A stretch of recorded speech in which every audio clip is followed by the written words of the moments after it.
What is orthographic projection? Orthographic projection is a way to show a three-dimensional object on a two-dimensional sheet.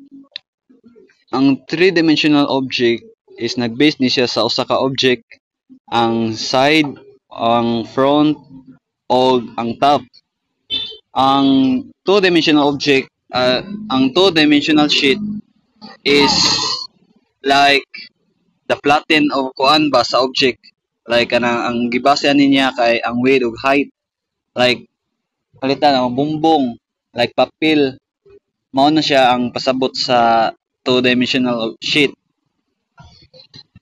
Instead of drawing the object as it looks from one angle, we draw it from several fixed views, usually the front, top, and side. So mao ni ang ipasabot sa dimensional object on and two-dimensional sheet.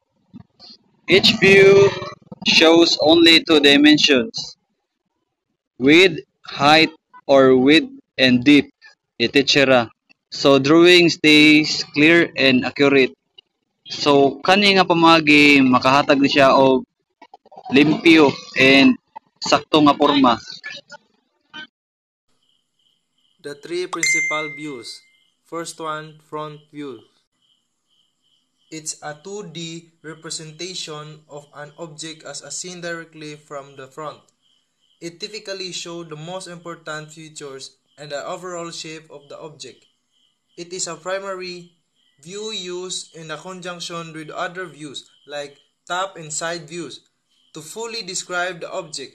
It is also known as front evolution. Top view looks down on the object, shows width and depth. Ang top view mao ang panan-aw gikan sa taas sa usa ka butang. Murag nagtan-aw ka niya gikan sa ibabaw. Sa top view, makita nimo ang gilapdon width og gilakmon. Depth sa butang, dili nimo makita ang gitas-on. Height kay gikan man ka nagtan-aw sa taas. Right side view. The right side view is a projection that represents an object as seen from its right side, typically showcasing its height and depth, while minimizing the width, its crucial element in technical and orthographic drawings. Basic rules. Every edge that is parallel to the viewing plane appears true length. Ang pasabot na niya, ang matag milit nga parallel sa pagtanaw, makita ang tinuod nga gitas-on. Hidden edges, those not visible, are drawn with dashed lines. Kini siya ang mga gitago nga sidsid kadtong dili makita, gilarawan gamit ang mga linya nga giputol. All dimensions are measured from a common reference point to keep the drawing consistent. Ang tanan nga mga dimension gisukod gikan sa usa ka sagad nga reference point aron mapadayon ang drawing nga makanunayon. Samara to guys, thank you.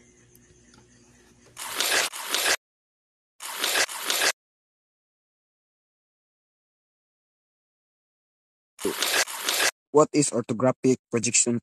Projection 2. It refers to the second level or part of orthographic projection that focuses on creating more detailed, accurate, and complete 2D views a 3D object. It usually includes the front view, top view, and right side view, drawn at right angles with 90 degrees to each other. This view shows the exact shape and size of an object without distortion. So, ako nasabtan ani nga topic is just like taking a picture of an object that we makita na to ang top view, right side view ug front view. Ug ang ako sa nakuan parang dili maglibog ang motek sa object, and that is my part. Multi-view drawings. Multi-view drawings are technical drawings that show a 3D object from several different views, usually the front, top, and side. Each view is drawn accurately in 2D to show the object true shape and size. These drawings help people understand all the details of an object by looking at it from different directions. So, multi-view drawings is a way of showing an object clearly by drawing it from different side. Instead of seeing the object in 3D, you look at it from the front, top, and side. This help you understand its real size, shape, and details better. That's all. Thank you and good afternoon.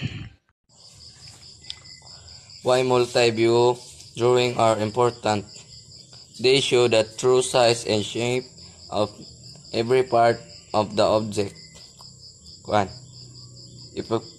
Ipinapakita nila ang tunay na sukat at hugis ng bawat bahagi ng bagay. They remove confusion because every view is clear and exact. 1. Inaalis nila ang kalibugan dahil malinaw at tiyak ang bawat tanaw. They help engineers and students understand any object correctly. Tumutulong sila sa mga inhenyero at estudyante na maintindihan ng maayos ang anumang bagay.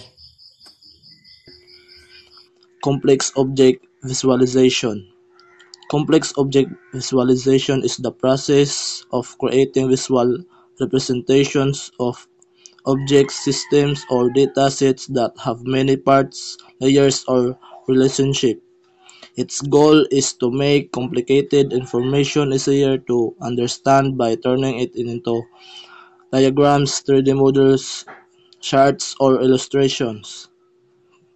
Complex object visualization means showing difficult or detailed information in a clear visual way.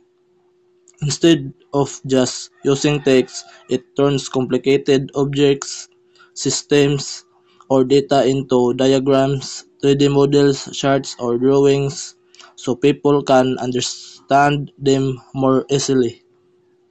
Multi-view orthographics exercises.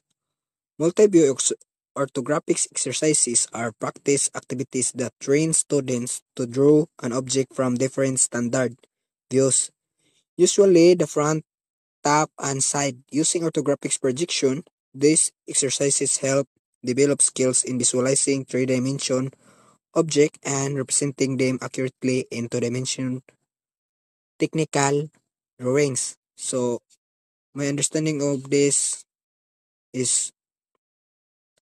the word exercises is diri gibansay ang pag drawing o ato ding mahibaw-an kung unsa ni siya nga kuan, dili